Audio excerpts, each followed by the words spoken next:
Усім прывітанне, з вами по-ранейшаму Зміцер Лукашукі. Мы працягваем абмяркоўваць падзею Беларусі і за яе межамі, і працягнем мы гэтае абмеркаванне з нашим даўнім сябрам, калі можна мне так ужываць гэтае слово, спадзяюся, что так, добраахвотнікам, блогерам і, калі не памыляюся, пакуль яшчэ і сябрам Коордынацыйнай рады, ці ўжо не. Карацей кажучы, Александр Навукович, больш вядомы нам як Лахвич. Прывітанне, Лахвич. Вітаю, Зміцер, вітаю спадарства. Зміцер, пачну з таго, што вялікі дзякуй, што запрасілі, і гэта моя ініцыятыва на спадарства. Я звярнуўся да Змітра, і вось ён зараз кажа, можу звяртацца як да сябра. Да, мы сябры, насамрэч, і вось таму я напрямкі напісаў Змітру, што ёсць тэма, якую чамусьці не агучвае ні адно медыа. Так як я лічу, што Еўрарадыё гэта буйная пляцоўка беларуская, я сюды і звярнуўся. І тут я не ведаю, Зміцер, я калісьці ўжо вам казаў, што я не разумею, чаму вас лічаць нейкімі праплачанымі там і так далей. Ось. Ну, мне рот ніхто не закрывае, таму вельмі раю, подписывайтесь і давайте сёння паразмаўляем на важлівыя тэмы насамрэч. Я падтрымаю, ну, прынамсі, у тым, Лахвіча, што трэба падпісвацца. І трэба падпісвацца на тэлеграм-канал Александра, спасылачка на яго і дакладней на адзін сюжэцік, які і прыцягнуў маю увагу у тым ліку, і які вось, на які акцэнтаваў у сваю увагу Лахвіч. Ён так названы, ведаеце, у добрых традыцыях, як Лахвіч у Еўрапарламент ездзіў. Я такія амаль як народныя беларускія казкі, нешта штосьці такое. Ну вось, Лахвіч, а сапраўды такая казачная паездка была, ці гэта ўсё ж таки больш такая сур'ёзная і якая заклікае да сур'ёзных роздумаў? Дякую за пытанне. Да, давайте пачнем. Паездка насамрэч сур'ёзная, і давайте я раскажу пра гісторыю. Я выпадкова потрапіў у КР трэцяга склікання. Гэта была прапанова Максіма Шабуцкага. Калі ён сышоў, гэта был моцны удар па мне асабіста, таму што у нас знікае лідар спіса, лідар фракцыі.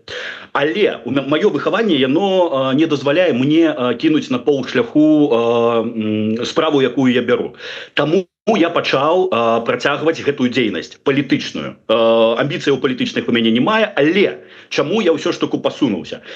Першае, ёсць пытанне да нашых дэмсілаў, офіс, АПК, і я бачу, што ў гэтым пляне, які я хочу давесці, а менавіта акупацыю Беларусі, што яна акупавана, спадарства, тут хочу, каб вы звярнулі ўвагу. Не зацыклівайцесь на гэтым слове акупацыя. Я зараз усё патлумачу. Дык вось, калісьці у Варшаве да мяне заехаў Шчыгельскі кавы папіць. І я яму вось свае абурэнні кажу, слухайце, а як это вось нашыя дэмсілы, яны не прасоўваюць акупацыю Беларусі? Няўжо яна вольная? Чаму мы тады ў эміграцыі жывем? А ён кажа, а ты чалец КР, а чаму ты там не прасоўваеш? І вось тут я пачаў працаваць у гэтым пляне. Пазнаёміўся з палітычнымі партыямі, Народная грамада, БХД, і краіна для жыцця. Ёсць фонд у Літве, ёсць YouTube-канал у Амерыцы і ёсць вось партыя у Варшаве, там кіраўнік Віталь Савюк. Дык вось, зараз я з гэтым мемарандумам супрацоўнічаю, працую і працягваем гэтую тэму. З дапамогай грамады нас запрасілі ў Вільню, у Віленскі сейм, дзе я... А вось тут, спадарства, я троху супынюся наконт інтэрвенцыі. Што я казаў, што не звяртайце, а не зацыклівайцесь на акупацыі. Акупацыю па міжнародным праве мы давесці не можам, таму што павінна быць ваеннае вторгненне.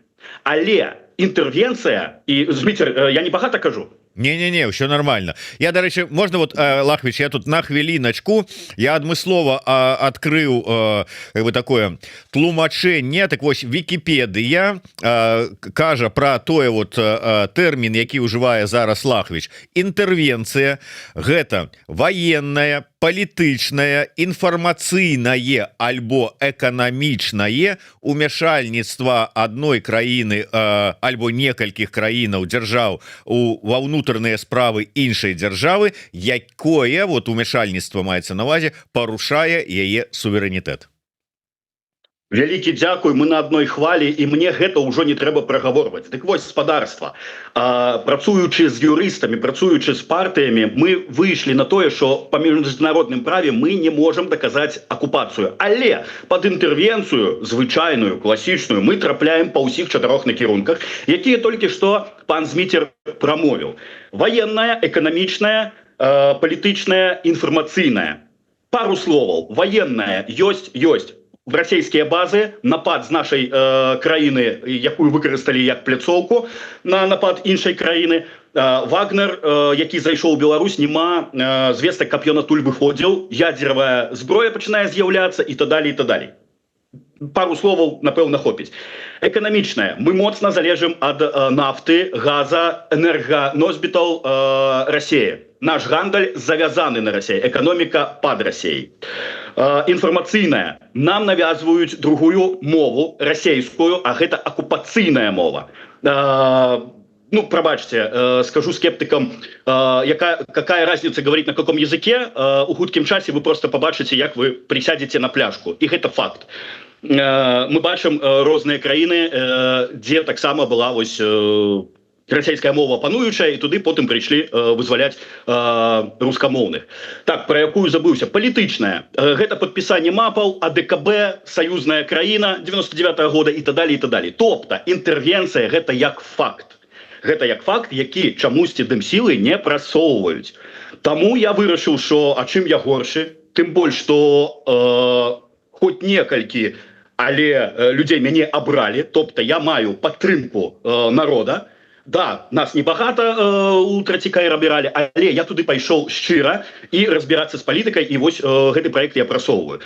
Таму, спадарства, інтэрвенцыя, яна ўжо ідзе. Я на што хочу звярнуць моцна вашу увагу, гэта на тое, што яна горш, чым звычайная акупацыя класічная. Таму што калі ідзе акупацыя, зразумела, гэта вораг, яго трэба вынішчаць. Калі ідзе інтэрвенцыя, гэта ідзе паглыбленне. Банальны прыклад. Якуты, кыргызы, татары, чукчы, хто там яшчэ, народнасці, якія жывуць у Расіі, яны забываюцца на сваю культуру, на сваю мову і ідуць ваяваць за зацікаўленасці Крымля. Гэта не важна, ва Ўкраіну яны пойдуць ці яшчэ кудысьці. Але мы бачым зараз іх ва Ўкраіне. Калі не супыніць зараз вось гэтае паглыбленне Беларусі Расіяй, то беларусы могуць у бліжэйшы час ваяваць з краінамі, якімі мяжуюць. А у нас у наратывах лукашысцкіх краіны захаду гэта ворагі. Польша, краіны Балты і так далей. Таму, вельмі страшны час жывем. І я намагаюсь прасунуць інтэрвенцыю. Гэта як першы крок дзеля таго, каб змагацца за Беларусь, спадарства. Не армію, пра якую учора размаўлялі Пал Палыч і пан Зміцер, а менавіта трэба зрабіць першы крок. Трэба рабіць все паслядоўна. І я бачу, што інтэрвенцыя адбылась, што большая колькасць беларусаў размаўляе расійскую моваю, што яны падтрымліваюць Расію, ёсць такі працэнт. Але гэта не ад добрага жыцця, гэта таму, што нас вось гэтыя дзесяцігоддзі вынішчалі, а можа і болей. Дзякуй. Лахвіч, адпаведна мы пераходзім добра. Вот гэта канстатацыя факта, прасоўванне гэтага тэрміна, каб яго пагадзіліся з ім. Вот, скажем, у Еўрапарламенце ты выступіў, тыя, хто слухаў, сказалі: ну да, ёсць такое, згодны. А што далей? Далей. І тут я яшчэ трошечку назад все ж таки адыйду. Нам не трэба, каб еўрапейцы вырашалі нашае пытанне. Нам трэба, каб беларусы паднялі гэтае пытанне. І вось, глядзіце, зноў, прабачце, просто крызіс даверу у мяне ўзнік да офіса. Гэта абгрунтаваная крытыка. Я не чую, што так званыя палітыкі, мае дымсілы прасоўваюць гэтыя наратывы, гэтае пытанне. А для мяне гэта факт. Таму прыходзіцца мне гэта распаўсюджваць. Я бачу, што у мяне не так багата ресурсу. Да, там, напрыклад, мяне нават на Белстат не запрасілі, яны зараз больш КР-ам зацікаўлены, які, па сэнсе, нічога яшчэ не зрабіў. Вось. І яшчэ раз дзякую вам за тое, што тут можу хаця б выступіць. Я пра што? Мы павінны сканцэнтравацца. Каб у мяне быў вялікі ресурс, канал не на 500 праглядаў, а там, не ведаю, на 100 тысяч хаця бы быў ролик пра інтэрвенцыю набраў, то, можа, беларусы б і зацікавілись. Не маючы гэтага, я пачынаю ездзіць па гарадах, тлумачыць просто з вока на вока.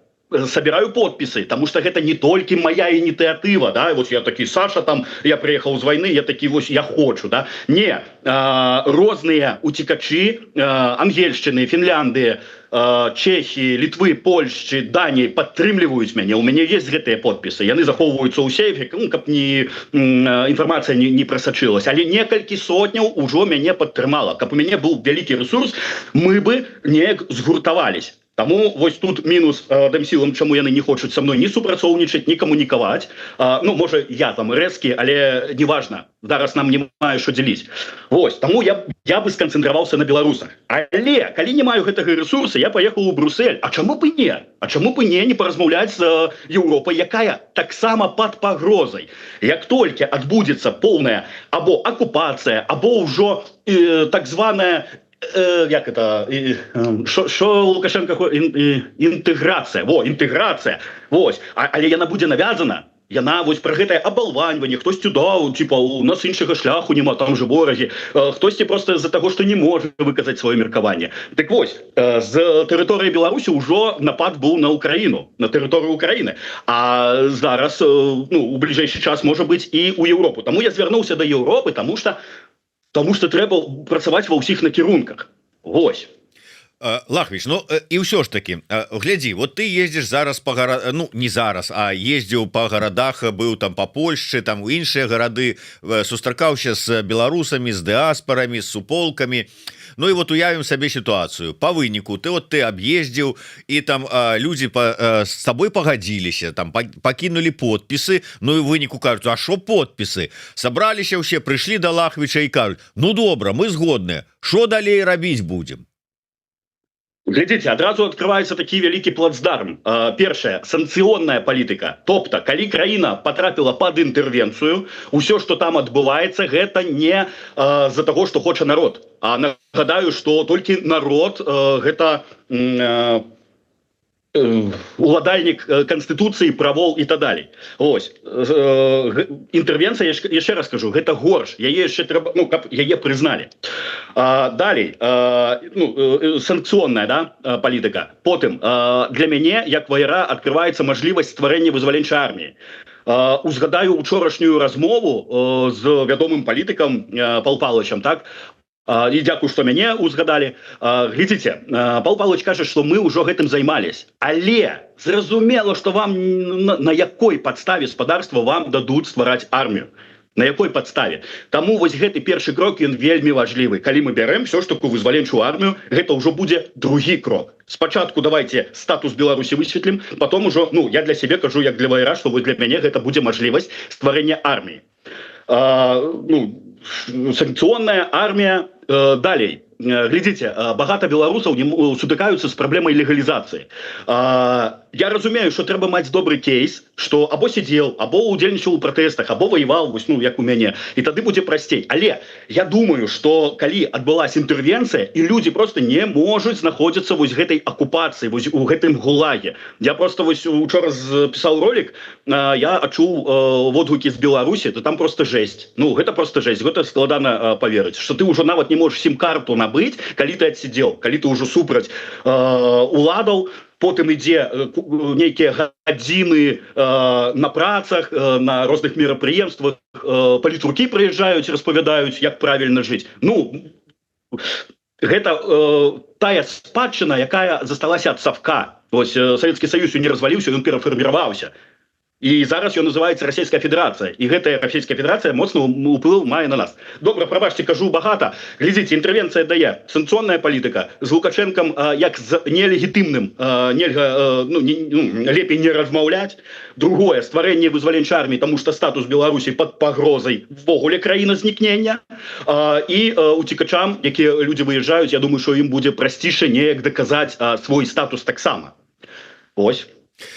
Слухай, вот ты не два разы прыгадаў нашу учорашнюю размову с Латушкам, дзе я задаў пытанне наконт вот інтэрвенцыі і ўсяго гэтага, а Латушка пачуўшы, ну я не думаю, что ён не ведае, что означае тэрмін інтэрвенцыя, ён адразу перайшоў да разваг наконт мажлівасцей стварэння вызвольнай арміі і расказаў вось гэтую гісторыю, калі яшчэ ў 22 годзе ён у тым ліку іншыя палітыкі спрабавалі да заходніх партнёраў данесці гэтую думку.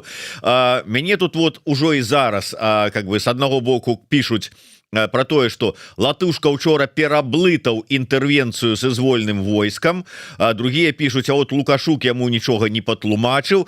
Но ты ж таксама кажаш, что спачатку даводзіш вот этот тэрмін інтэрвенцыя, а потым усё адно прыступаеш да фармавання вызвольнага войска. То есть гэта узаемазвязанае, адно без другога ніяк. І тут некалькі момантаў усё ж таки, ну вот добра, давялі, там, скажем, прынялі гэты как бы тэрмін, што сапраўды і на беларускае грамадства, еўрапейскае грамадства, што да, у Беларусі зараз адбываецца інтэрвенцыя, яна знаходіцца пад інтэрвенцыяй. Ну што значит, трэба фармаваць вызвольнае войска. Дзе? Вот палітычная воля ў заходніх краін з'явілася з таго часу, пра які ўзгадываў Латушка, да сённяшняга дня. Яны пагодзяцца, там Польшча, там ці Францыя, ці Фінляндыя умоўныя, каб беларусы на іх тэрыторыі пачалі фармаванне вызвольнага войска. Кажу долго, глядите, это просто важно все. Першае, Пал Палыч грамотный политик, ось, і ён адказаў так, як захацеў. Але я бы тут звярнуў увагу, ці гэта не падмена паняццяў. Таму што калі табе задаюць пытанне пра інтэрвенцыю, калі ласка, адказвайце пра інтэрвенцыю, пра армію, ну гэта ўжо наступны крок. І вось тут я не хочу нікога абражаць, але узнікаюць пытанні таксама, Пал Палыч, ну навошта вы гэта робіце? Ці не супрацоўнічаеце вы, каб гэты праект не прайшоў? Разумееце, бярем кейс арміі, едзем у тую ж Польшчу і кажам, а давайте мы тут армію ад балды, без падставаў. Там вон вайна ідзе, Расія і Украіна, не лішняе будзе, але падставы не мае. То я бачу у гэтым просто саботаж. Тобто узяць заведама тое, што не пройдзе, і спрабаваць прасунуць. Навошта? От пытанне, а навошта гэта яны робяць? Далей. Гэта было на 22 год, да, калі дэлегацыя Пал Палыча ездила по Еўропе. Прабачце, тады яшчэ верталёты, я памятаю, што з тэрыторыі Беларусі залеталі на тэрыторыю Польшчы, тады яшчэ шахеды не залеталі і не было такой вялікай пагрозы. Тобто, можа быць, на 22 год не было той падставы для еўрапейцаў, возьмем Польшу, на дазвол стварэння арміі на сваёй тэрыторыі, якое можа быць у 26 годзе. І, глядзіце, я бы не браў, напрыклад, тую ж Польшу, да? Я яе разглядаю, конечно, разглядаю Польшу, Літву, тому што гэта тыя краіны, якія мяжуюць, і я ўжо казаў, што на іх можа быць наступ з тэрыторыі Беларусі. Спадарства, зараз ідзе вайна ва Украіне. І можа быць усё ж таку дагрукацца туды. Тым больш, што у нас ужо шанец быў. І я прызнаю, мы зрабілі памылку. Мы не звярталі ўвагу на тое, што адбываецца ў штабе. Штаб гэта як аснова. Да? Мы воюем, мы выконваем свае абавязкі, да нас пытанняў не мае, а да штаба ёсць. І вось з-за таго, што мы, ваяры, не дагледзелі штаб, полк разваліўся. Я зараз пачую ў свой бок, навошта ты гэта кажаш, там і так далее. Я скажу так, я не хочу нікога падманваць існаваннем полка. Калі ён існуе ў 30-40 чалавек, прабачце, гэта не полк. Таму я заклікаю зрабіць, просто прызнаць памылкі, прызнаць, гэта цяжка, да, гэта трэба прызнаваць, казаць, я вінен у тым, што яно вось не атрымалось.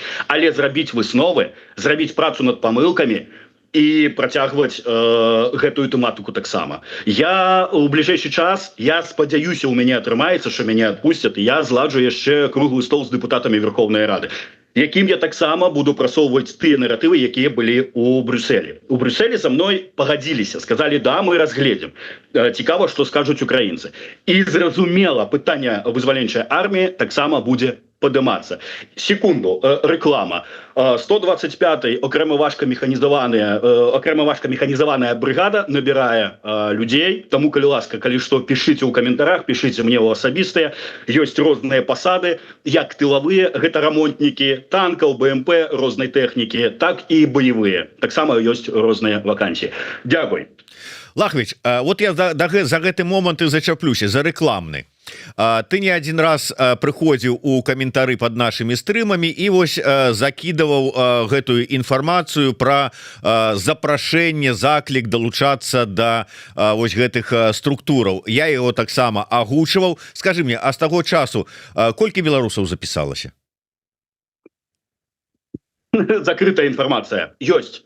Зміцер, шчыра скажу, ёсць, пишут, але я не маю права казаць. Не, ну мне ў прынцыпе лічба такая ўжо конкретная, там 4, 8, там ці колькі не важная. Мне было першае даведацца, што гэта не 0, і по-другое, что гэта ну там не один чалавек, які вот шукаў выхада і знайшоў, то бок ёсць ахвочы. Я до того, что ці сапраўды ёсць магчымасць людзей набраць, сфармаваць нейкую такую адзінку. Зміцер, глядзіце, мы зараз у гэтай размовай даем пішу для размышления гэбістам. Чаму полк развалился? Не з-за того, что мы кепскія, з-за того, что былі розныя вось гэтыя моманты і кіраванне кепскае, там гэтая карупцыя, але самае страшнае, што гэта быў вядомы бренд, у які свае шчупальцы пазасоўвалі гэбісты. Я разумею, што зараз я ва ўкраінскім підроздзеле і тут трэба спачатку пройсти СБУ, полиграфы там и так далее. Ось. Бо мы, коли на початку войны проходили, просто паспорт показываешь свой, все, давай, можно там уже и зброю хутка атрымоўваеш, там и так далее. Я, до речі, полиграф нават не проходил. Ось. Тому, як бы гэта так сказать, набор ідзе, я больш скажу, что есть люди, якія пераходзяць з іншых підроздзелаў сюды. Ось. Але мы пакуль тут, ва ўкраінскім підроздзеле, які падпарадкоўваецца ЗСУ, мы воюем за Украину. Тобто Беларусь гэта наша мара. Мы нават про гэта не кажам. Вось. Ведаеш, что тут написали про цябе зараз? Вось из-за таких людей Лука армію і кошмарит проверками боеготовности. То бок напалохаў ты так Луку, что ён тут зараз ходзіць і армію кошмарить. Давайте тады обратную сувязь яшчэ дам. Глядзіце, ён і не кошмарыць, а хочуць звярнуцца да беларускай арміі.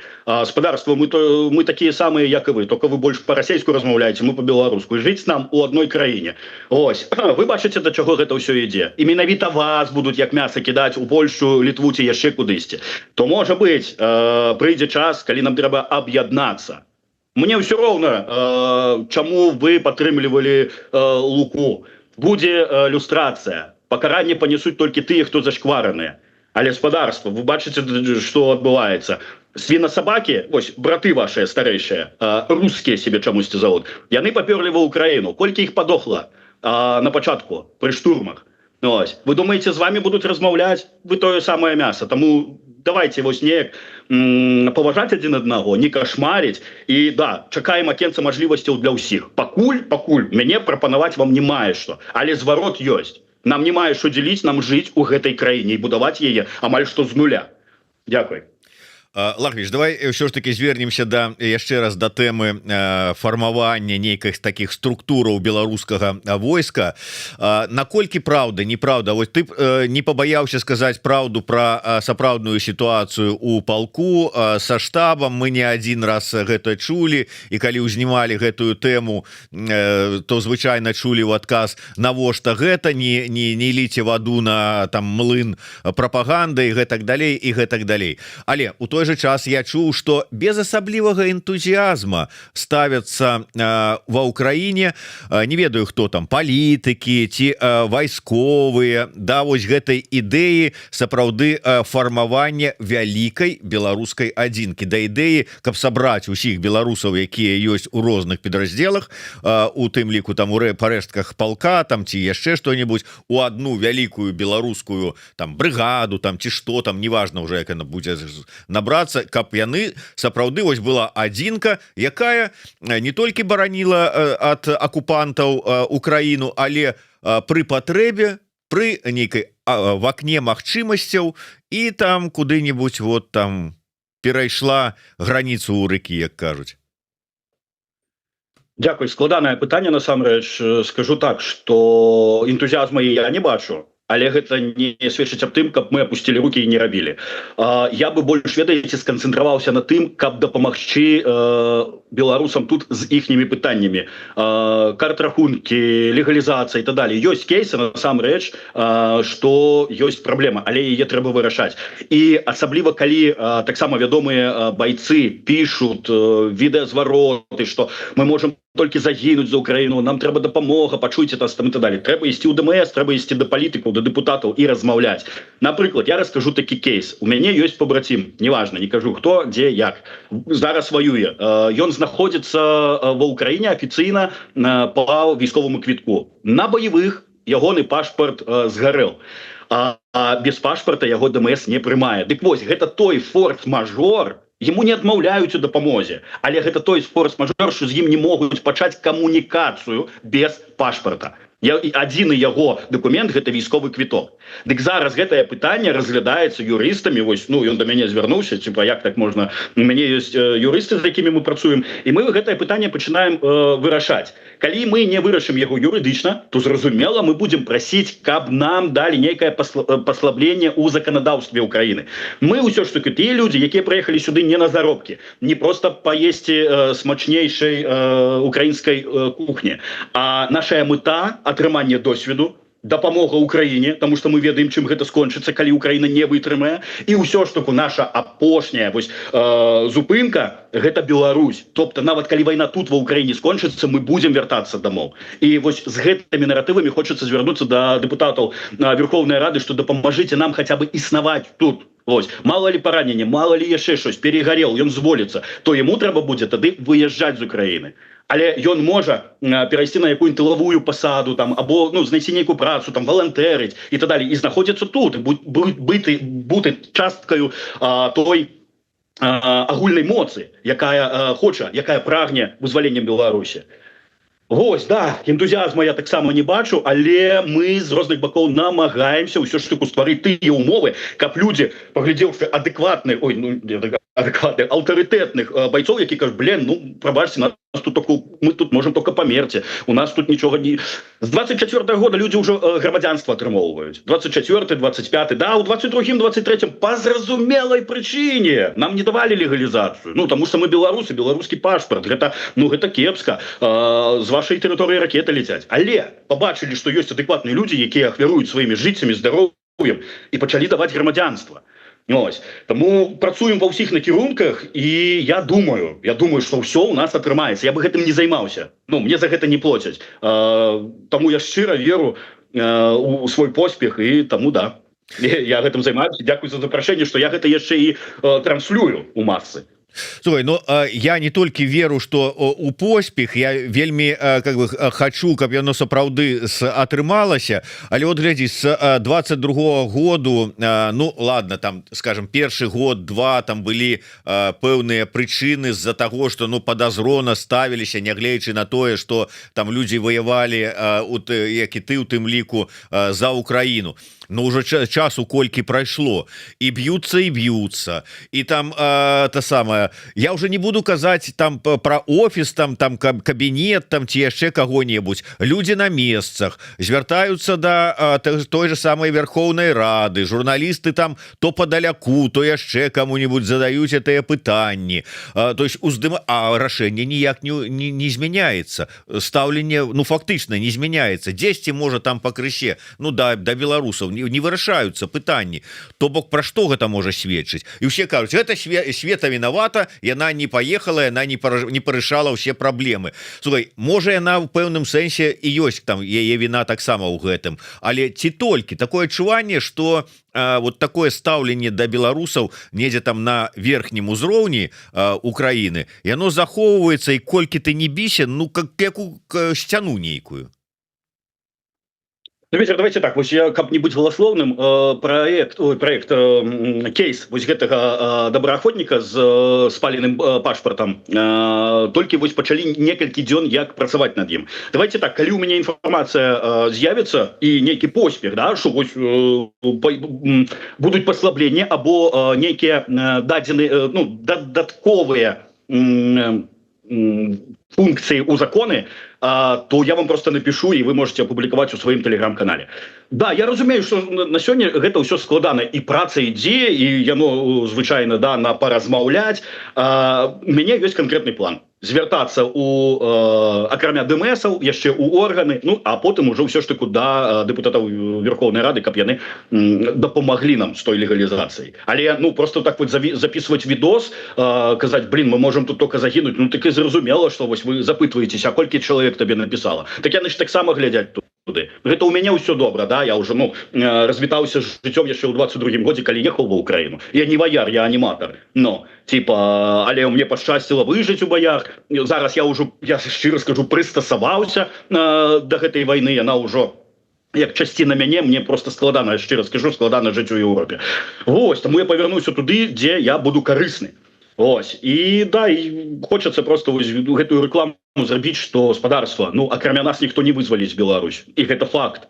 Будем фактамі размаўляць. Мы паспрабавалі усе магчымасці, якія у нас былі, дэмакратычныя, недэмакратычныя, там яшчэ щось, ну, наконт змены ўлады. Не атрымалось. У нас застаецца одна мажлівасць, одна магчымасць, гэта праз сілавы сцэнар. Так давайте рабіць гэта по законе, по статутах ААН, якія былі напісаны. Ну не просто ж так, што калі краіна трапляе под акупацыю, под інтэрвенцыю, калі на яе моцны ўплыў, яна мае права на стварэнне вызваленчай арміі. Вызваленчай, вызваляць ад чагосьці, вось гэта трэба даказаць. Неяк так. Добра, давай мы можа вернемся да пачатку нашай размовы пра вось гэта твае прасоўванне гэтай ідэі, гэтай ініцыятывы о прызнанні таго факта, што Беларусь знаходіцца под інтэрвенцыяй. Выступіў у Еўрапарламенце, сустракаўся з беларускімі дыаспарамі, зараз у плане сустрэцца з дэпутатамі Верхоўнай Рады. Што яшчэ? Якія магчымасці, якія патрэбы? Я не ведаю, ну, можа быть, працягнуць, няма планаў працягнуць, прасоўваць гэтую тэзу, гэтую ідэю праз каардынацыйную раду 4-го склікання, там, я не ведаю, ці яшчэ якія, што, вот, варыянты. І ўвогуле, як ты лічыш, вот, ты кажаш, што не падтрымліваюць гэтую ідэю там у офісе, у кабінеце, то не падтрымліваюць, ці, наадварот, там перашкоды ствараюць? Вітер, дякую. Наконт координаційної ради. Я не іду по двох причинах. Я записував ось у ролик учора. Перше, я не отримав підтримки або ніякої допомоги у координаційній раді. Тому яна мне просто бессенсовна. По-другое, я можу без координаційної ради просовувати свої наративи. Пробачте. Не атрымаў падтрымкі, і таму я без координацыйнай рады можу прасоўваць свае наратывы у Европу. Гэта першае. Па-другое, я не побачыў там пра Беларусь. Ось. Ну не побачыў. Там нейкі гендер ці яшчэ щось. Не хочу кідацца у координацыйную раду. Не хочу, каб маё меркаванне уплывала на людзей, хто захоча прагаласуе, нават больш за 170 чалавек хоча туды патрапіць. Калі ласка, я для сябе высновы зрабіў. Перашкоды былі, калі, глядзіце, ёсць праект, да? Я зрабіў 2 паседжання, я патлумачыў, вось як зараз мы з вами тлумачым, і я вам удзячны, што вы падрыхтавались, прачыталі, што такое інтэрвенцыя. Так вы корэспандэнт, блядь, там сидят палітыкі, якія не падрыхтаваўшыся прыйшлі, я ім все разжывал. Яны кажуць, так а што, а навошта, туды-сюды. Я кажу, я другі раз с вами уже коммуникую, а колькі можна вам тлумачыць? Давайте голосовать. Так проголосуйте супраць. Калі вам не падабаецца, тады вы проголосуйте супраць. Все, я здымаю пытанне. А не голосовать, я лічу, что гэта саботаж. Дык вось, я ж так не хлопчик там на побегушках. Один раз не проголосовали, другі раз уже проголосовали со скрипом. Там у один голос было. Я уже до ўсіх амаль што звяртаўся. Ось, але не проголосовал Пал Палыч. Ось не ведаю. Ну, ведаю, я з ім потым бачыўся, ён кажа, гэта не прахадны кейс. Прабачце, для Пал Палыча не прахадны кейс, а ўсё ж таку запрасілі у Сейм Літвы, дзе мяне пачулі і запрапанавалі паехаць у Брюссель. Зараз сустракаюсь з дэпутатамі Верховнай Рады.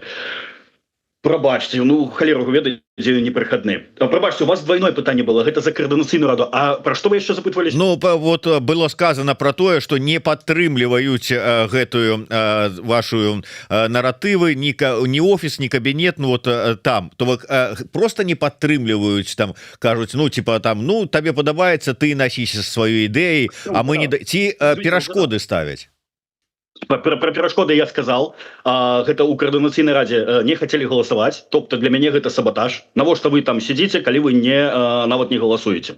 Другое, глядзіце, такі гэта факт, гэта вось на што я хотел бы звярнуць увагу. У нас найбуйнейшая пляцоўка СМИ, гэта Белсат. Яны мяне не запросили. Проект гучны, проект міжнародны, гэта геапалітыка, і про яго нічога не кажуць. Але Сергей Пелеса, я до яго Барбалёва ставлюся, мы з ім асабіста знаёмы, я быў у Варшаве ў яго на ягонай праграме.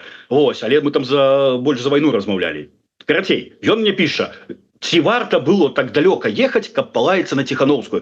Ідціць калаціць, калі вы корэспандэнт, запытайцеся, чаму я пачаў крытыкаваць абгрунтавана Ціхановскую, чаму я туды ввогуле паехаў, які праект, якія наратывы. Дык вось, я бачу блокаванне яшчэ ў СМИ, і я вам вельмі ўдзячны, што зараз нас ужо глядзяць людзі, і я можу да іх дагрукацца, яшчэ ў запісу колькі паглядзяць. Латушка, дарэчы, учора набраў 28 000 у вас.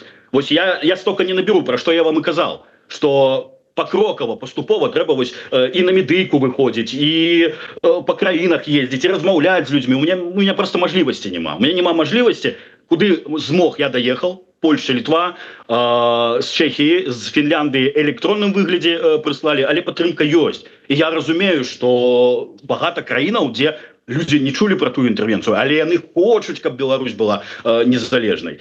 Вось, таму да, я лічу, што гэта перашкоды. Вось, а якімі ресурсамі, ну, пытанне было яшчэ, якімі ресурсамі можна прасунуць, я вам только што адказаў.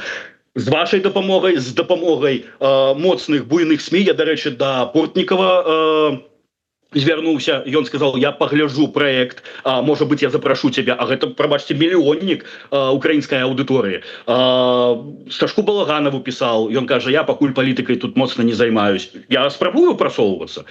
Ось, таму да, медыйна, ну і калі будзе мажлівасць выехаць, але ўжо напэўна не будзе, бо я только на контракт, і ўжо мяне, бачыце, аж у Европу адпусцілі.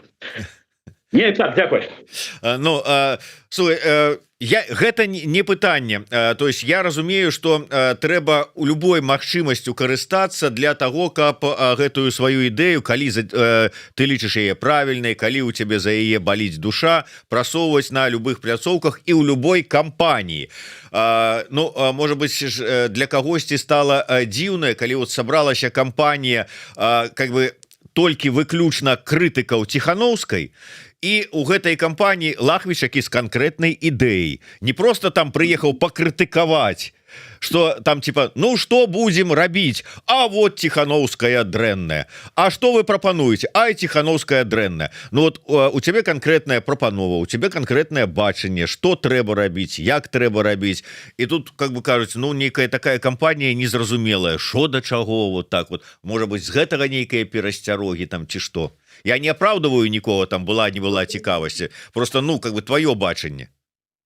Маё бачанне гэта абгрунтаваная крытыка з прапановамі. Бачыце, я туды паехаў не адзін, я паехаў камандай.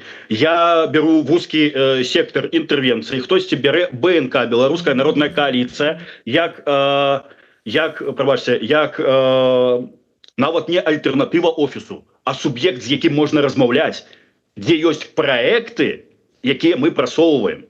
Ось, таму я бы не сказаў, што яны прыехалі пагамбіць Ціхановскую. Дарэчы, Шэры кот ездзіў з намі, і ён зняў поўнасцю паседжанне ў Брюсселі, там больш за гадзіну. Спадарства, вось знайдзіце у Ютубе Шэры кот і гадзіну. Паслухайце прапановы. Там пра Ціхановскую мала. І я, прабачце, на паперцы у меня была распісаны праект.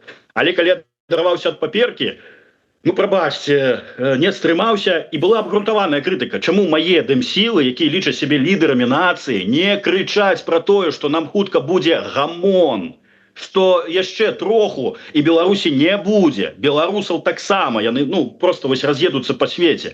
У нас ужо няма суверэнітэту, ён ёсць толькі як юрыдычная форма, да, існуе краіна, свой прэзідэнт, там грошы, рубель, сцяг ануча чырвона-зялёная, але фактычна не мае, таму што беларусы яны не вырашаюць свой лёс. І вось тады я ж не гамбіў, я не пераходзіў на асобу, я просто кажу, чым яны там займаюцца. Ось. І дарма вы кажаце, што каманда прыехала просто по Ціхановскай праехацца. Праекты зноўку паглядзіце у шэрага КТ, плюс ёсць тэлеграм-чаты БНК, і там мы разважаем пра праекты. Менавіта я беру вось інтэрвенцыю, я занурыўся ў ёй, і я працую. Іншыя людзі прасоўваюць іншыя наратывы, але яно звязана. Як інтэрвенцыя і будучая вызваленчая армія, так і БНК, як палітычны орган, які атрымае давер. Напрыклад, я не супраць там таго ж КР, офіса, але я бачу, што яны нічога не зрабілі. Давайте паспрабуем вось з БНК. Хочацца ввогуле ўвайсці в Беларусь без воднага стрэла.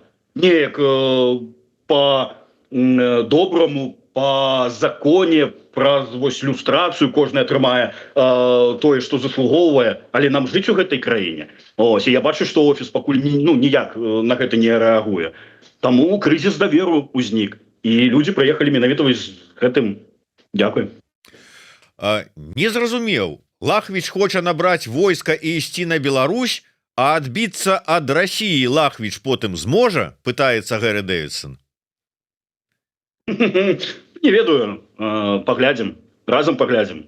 Ось, просто тады такое пытанне будзе таксама апаненту. Дзякуй за пытанне, што калі вы будзеце дапамагаць хаця бы падаваць патроны, то верагоднасць адбіцца ў нас будзе больш. Добра, дзякуй, Лахвіч, за тое, што прыйшоў да нас са сваімі прапановамі на развітанне.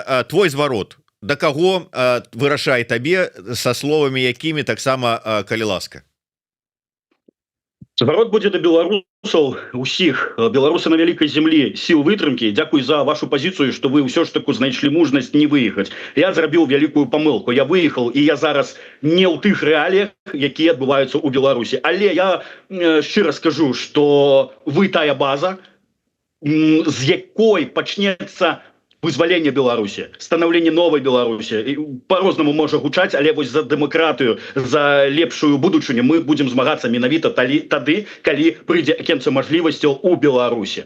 А мы у свой бок тут будзем рабіць, людзі, якія з'ехалі, будзем рабіць тое, што ад нас залежыць. І на сённяшні дзень якая трэба падтрымка? Гаспадарства, просто паглядзіце гэты праект. Паглядзіце праект, калі ён вам цікавы, калі вы падтрымліваеце. У хуткім часе з'явіцца ўжо петыцыя. Я не маю мажлівасці фізічна ездзіць.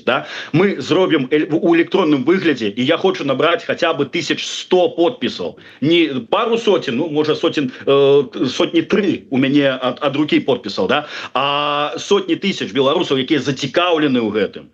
І вось тады будзе разуменне гэтага праекта, падтрымка гэтага праекта. А пакуль белсцаты, пакуль офісы, прабачце, мы ўжо нас скончваем. Пакуль вось яны там, я не ведаю, чым яны займаюцца, будуць гуляцца ў КР-4, які ні на што не вырашае. Мы з вами просто зробім армію, пойдзем домоў. Я не здзіўлюсь, калі яны ў гэтай бурбалцы застануцца ў Польшчы і нават у вольную Беларусь не паедуць, таму што да іх пытанняў будуць багата. Ось, неяк так. Дзякуй. Дзякуй вялікі. Ось добра, што там па сваёй традыцыі нічога не зламаў, но не было тумбы перад сабой. Мы учора ўзгадывалі з Латушкам, які таксама разышоўся, ляпаў тут па стале ў студыі. Но эмоцыі гэта заўсёды добра. Гэта азначае, што людзям баліць тое, што яны спрабуюць данесці. Дзякуй вялікі. Я нагадаю, што у нас у эфіры быў Лахвіч Александр Александр Наукович, беларускі добраахвотнік, блогер, пакуль яшчэ сябра коаардынацыйнай рады, але у наступную ўжо не пойдзе.